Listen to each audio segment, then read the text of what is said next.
orang-orang liberalis ini bukan ide baru. Itu adalah ide yang telah usang, yang telah ada sejak zaman Nabi Muhammad SAW. Tapi ada dua poin yang perlu saya garis bawahi. Mengapa ide ini sampai muncul? Ide menawarkan kepada Rasulullah SAW solusi tengah. Hari ini beribadah kepada berhala, besok beribadah kepada Allah Subhanahu wa Ta'ala. Ide ini muncul, ikhwani wa hibai, bapak-bapak ibu sekalian, dikarenakan orang-orang Quraisy kala itu sudah kewalahan, sudah tidak memiliki cara lain untuk menghentikan dakwah dan perkembangan ajaran Rasulullah SAW. Dengan dibunuh tidak ada yang gentar. Dengan diintimidasi, dikucilkan mereka di Syi'b Bani Amir, di Mekah, di embargo, di boikot, juga tidak gentar, tidak menjadikan kaum muslimin patah arang. Dengan Rasulullah SAW diinjak lehernya oleh Abu Jahal, juga tidak gentar. Berbagai macam cara mereka tempuh untuk menghentikan. Difitnah, digoda, Rasulullah dikatakan sebagai orang yang gila, Rasulullah dikatakan tukang syair, sebagai dukun, dengan berbagai macam tuduhan. Ditawari jabatan, ditawari harta benda, wanita cantik. Ternyata dakwah tidak bisa berhenti terus. Makanya muncullah ide ini. Ide tengah-tengah. Ide menggabungkan agama Islam dengan agama yang selama ini dianut oleh orang-orang Quraisy. Waddu law tudhinu faidhinun. Dengan demikian munculnya atau maraknya seruan liberalisme, Islam liberalisme ini sejatinya adalah mengulang sejarah. Tatkala mereka melihat Islam ini terus berkembang, tatkala mereka melihat bahwa Islam ini telah ditindas, negerinya dijajah, Afghanistan dijajah, Palestina direbut, kemudian kaum muslimin di negeri mana-mana dibikin miskin dengan berbagai macam politik internasional. Negara Islam diintimidasi, tapi tidak menyurutkan semangat dakwah. Tidak menjadikan Islam menjadi buram. Islam malah semakin cemerlang. Bahkan banyak orang-orang Nasrani yang diharapkan mengkanter Islam malah menjadi simpatik dengan Islam. Betapa banyak pastor, misionaris yang malah masuk Islam. Betapa banyak orang-orang Amerika pasca 11 September masuk Islam gara-gara intimidasi yang dilakukan oleh Amerika. Betapa banyak tentara-tentara Amerika yang digunakan untuk menyerang Irak masuk Islam gara-gara mereka sendiri. Maka muncullah seruan-seruan ini. Mereka merasa Islam tidak mungkin dihancurkan dari luar. Semakin diinjak maka semakin kuat Islam, semakin membangkitkan militansi. Palestina, kaum muslimin di Palestina tidak gentar walau dengan berbekal batu melawan tank perang anti baja. Tapi pasukan Israel yang gila di lapangan banyak. Ini subhanallah, sunatullah. Tatkala mereka menyadari mereka mulai menumbuhkan perpecahan dari dalam kaum muslimin, mereka menghembuskan bahwa Islam itu hanya bisa diruntuhkan dari dalam Islam sendiri. Dan ini terbukti. Sejarah, kalau kita kaji sejarah, misalnya kemerdekaan India. Selama penjajahan Inggris di negeri India, terbukti bahwa perlawanan yang sengit selama ini ditunjukkan oleh masyarakat setempat adalah perlawanan yang dilakukan oleh kaum muslimin. Karenanya mereka, kolonial Inggris, ingin melemahkan perlawanan kaum muslimin di semenanjung India, Pakistan dan Bangladesh dengan memunculkan tokoh dari tengah-tengah kaum muslimin untuk membangkitkan perpecahan dan melemahkan perjuangan. Dimunculkanlah figur yang namanya Mirza Ghulam Ahmad dengan agama baru, yaitu Ahmadiyah. Di saat kaum muslimin di Indonesia sedang gencar-gencarnya melawan kolonial Belanda, maka Belanda pun sadar bahwa perlawanan kaum muslim di Indonesia tidak mungkin ditumpas dengan senjata. 350 tahun tidak menjadi patah arang. Kaum muslimin sudah berjuang selama 350 tahun, gagal, tapi tidak patah semangat, terus berjuang dan berjuang. Korban berguguran terus menerus, tapi tidak pernah berhenti perlawanan kaum muslimin terhadap orang-orang penjajah Nasrani. Maka yang dilakukan apa? Dimunculkanlah berbagai macam sekte-sekte di negeri kita. Dimunculkanlah tokoh-tokoh semacam Sunan Horgranya untuk mengkaji di mana letak kekuatan Islam, apa agama Islam ini.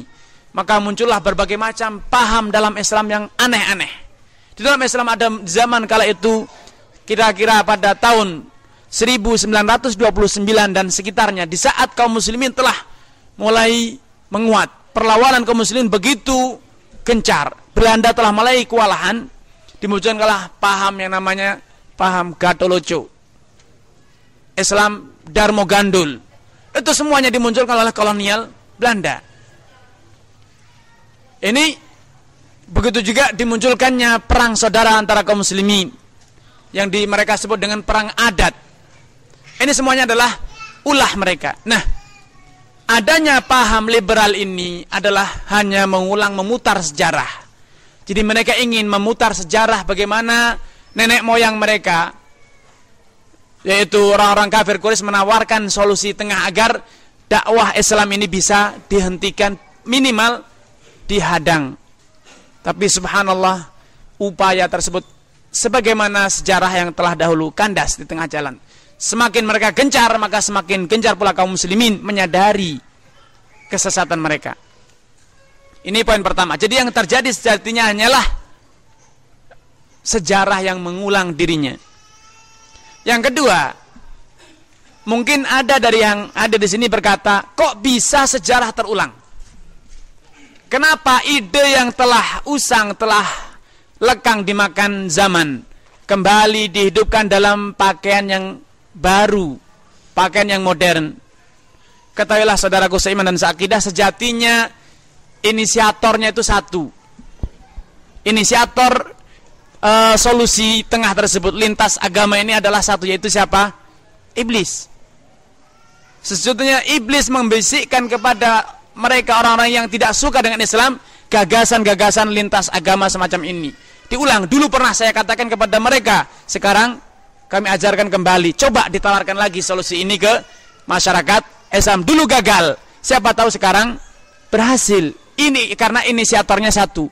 Allah Subhanahu wa taala telah menggambarkan kondisi ini dengan mengatakan, wa inna syayatina la yuhuna ila awliyaihim liyujadilukum.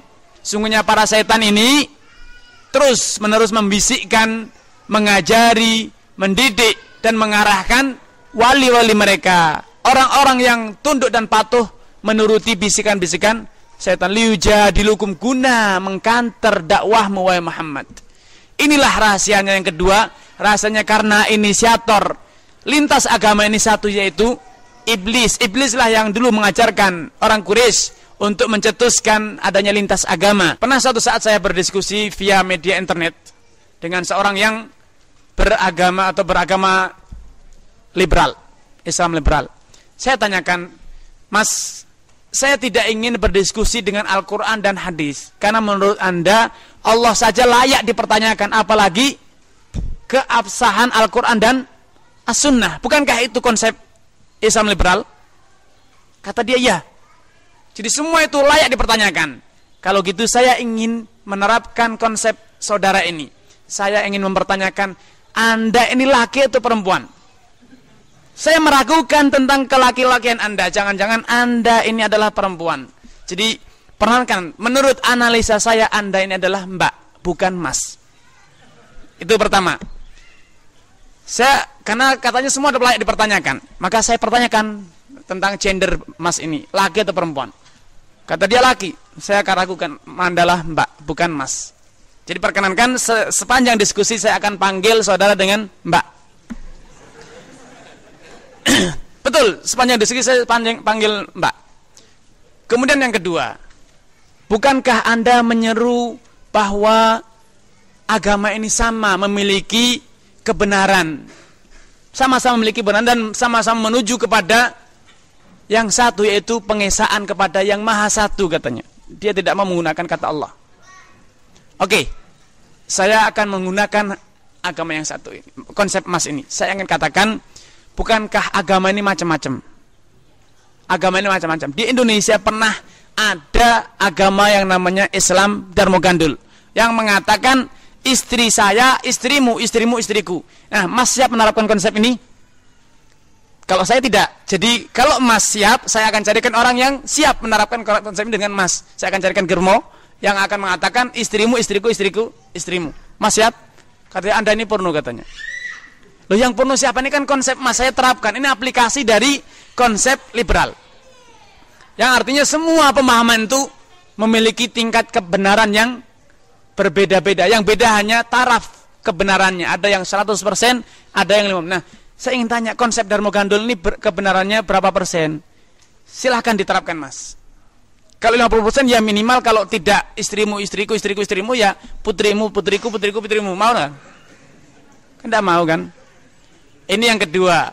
Kemudian yang ketiga, di Indonesia juga dikenal ada paham yang dianut dan disebarkan oleh Amrozi, yang asal tampil beda, segera pasang bom molotov minimal. Mas siap? Saya carikan orang yang memiliki konsep ini, sehingga tatkala Mas diskusi dengan dia, tidak ketemu titik temu, tidak ketemu kata sepakat, dia akan segera pasang bom molotov di pintu Mas. Siap?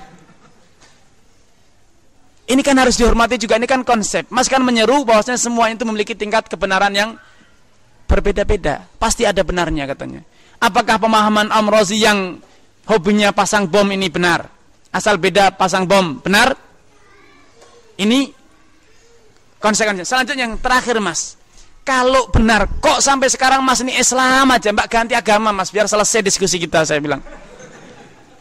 Kan katanya agama ini sama. Bahkan Ulil Absar Abdallah sebagai koordinator Islam liberal mengatakan Yahudi Hindu ini lebih dewasa dibanding Islam. Islam ini baru berumur 1400 sekian tahun.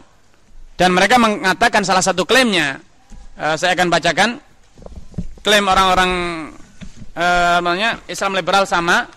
Mereka mengatakan bahwa kemana tadi? Saya tadi sempat bawakan nukilan dari Islam liberal di saku saya. Silakan dengar ucapan liberal. Bagaimana doktrin liberalisme. Mereka mengatakan bahwa kenabian itu hanya sekedar proses yang bisa didapat oleh semua orang.